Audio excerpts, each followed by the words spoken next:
ರಾಜಕೀಯ ನ್ಯಾಯವನ್ನು ವಿಚಾರ ಅಭಿವ್ಯಕ್ತಿ ನಂಬಿಕೆ ಶ್ರದ್ಧೆ ಮತ್ತು ಉಪಾಸನೆಯ ಸ್ವಾತಂತ್ರ್ಯವನ್ನು ಸ್ಥಾನಮಾನ ಮತ್ತು ಅವಕಾಶಗಳ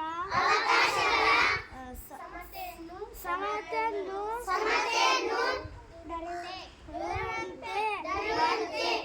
ಮಾಡುವುದಕ್ಕಾಗಿ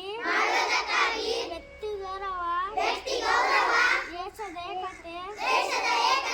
ಮತ್ತು ಸಮಗ್ರತೆಗಾಗಿ ಎಲ್ಲರಲ್ಲಿ ಭ್ರಾತೃತ್ವ ಭಾವನೆಯನ್ನು ಮೂಡಿಸುವುದಕ್ಕಾಗಿ ಭಾರತದ ದೃಢ ಸಂಕಲ್ಪ ಮಾಡಿ ನಮ್ಮ ಈ ಸಂವಿಧಾನದಲ್ಲಿ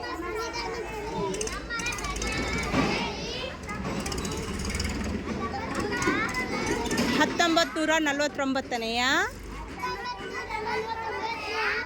ಇಸ್ವಿಯ